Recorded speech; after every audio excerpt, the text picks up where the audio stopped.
Assalamualaikum warahmatullahi wabarakatuh. Saya Muhammad Nawal Ramadan dari kelas 12 OTKP 1 ingin membahas tentang pedoman praktik kerja lapangan atau PKL. Lalu ada pembelajaran daring dan pengenalan mata pelajaran yang ditempuh. Lalu ada pentingnya memahami tata tertib guna membangun budaya kerja. Lalu pengenalan seragam sekolah dan pengenalan guru dan karyawan. Lalu yang terakhir ada pengumuman penyelenggaraan sertifikasi kompetensi pada SMK. Kita bahas yang pertama. Yang pertama, pedoman praktik kerja lapangan. Direktorat Pembina Sekolah Menengah Kejuruan Direktorat Jenderal Pendidikan Dasar dan Menengah Kementerian Pendidikan dan Kebudayaan 2017. Ada rasional, dasar hukum, tujuan PKL, manfaat PKL, manfaat bagi sekolah, manfaat bagi budi, manfaat fungsi PKL, ruang lingkup PKL, pembekalan peserta PKL, pelaksanaan program PKL, dokumentasi portofolio PKL, penilaian PKL, pemberian sertifikat PKL. Yang terakhir adalah pelaporan nilai PKL dalam rapor.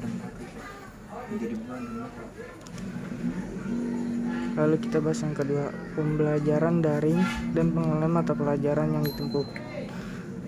Pembelajaran daring ada analisis kelebihan dan kekurangan metode pembelajaran daring. Lalu ada dampak positif dan dampak negatif metode pembelajaran daring. Lalu pengenalan mata pelajaran yang ditempuh. Ada pelajaran jurusan saya atau matematika tata kelola perkantoran.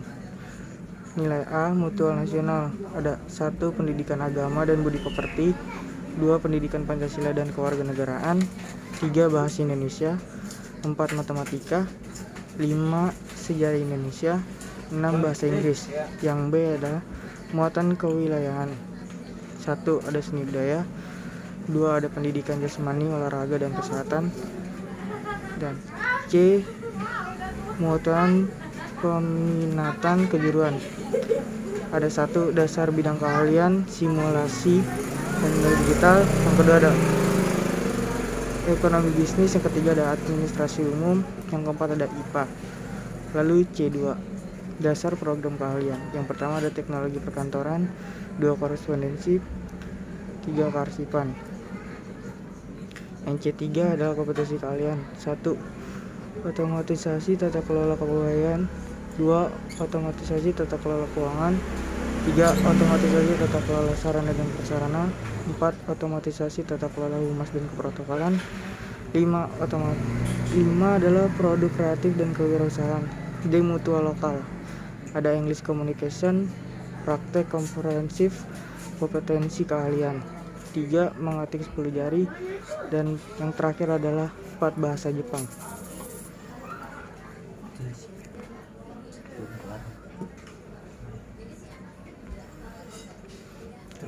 Lalu kita membahas pentingnya memahami tata tertib guna membangun budaya kerja. Ada jenis pelanggaran, keterlambatan, kepribadian, ketertiban, tentang senjata tajam, sosial media. Adapun peringatan dan poin. Surat peringatan 1 bobotnya 300 poin. Surat peringatan 2 bobotnya 500 poin. Jika SP kedua tidak diindahkan, maka akan diberikan SP yang ketiga. Lalu pentingnya menerapkan budaya kerja. Bagaimana cara mendeteksi budaya kerja di kantor? Perhatikan kebersihan dan keterawatan area bersama yang ada di tempat kerja. Karena karyawan yang peduli pada kebersihan dan perawatan fasilitas bersama adalah karyawan yang peduli pada kenyamanan sesamanya. Kemungkinan besar budaya kerja yang ada juga mencakup menjaga kebersihan share spots seperti toilet, area beristirahat, dan kantin.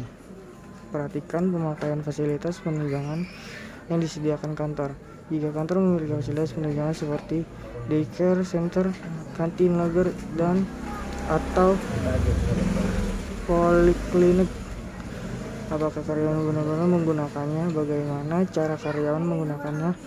dan berinteraksi di dalam atau tentang fasilitas tersebut.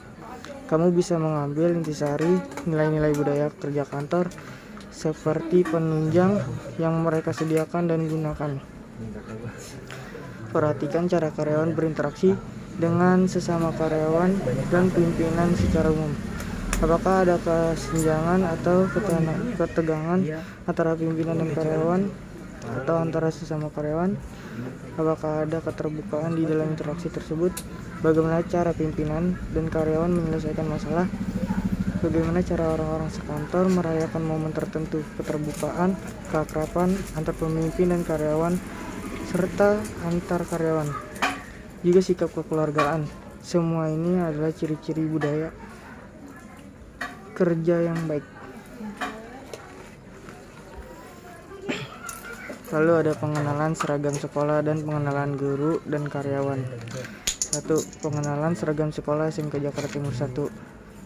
Hari Senin memakai seragam putih-putih. Hari Selasa memakai seragam kantor atau seragam praktik. Hari Rabu memakai seragam pramuka. Hari Kamis memakai seragam batik. Hari Jumat memakai seragam muslim, dan yang non-muslim seragam putih abu-abu. 2. Pengenalan guru dan karyawan SMK Jakarta Timur 1. Kepala Sekolah SMK Jakarta Timur 1, Dr. Andres Haji Hamzah Ikhwani MPD. Pembina Yayasan SMK Jakarta Timur, Dr. Anda Haja Suryani MM.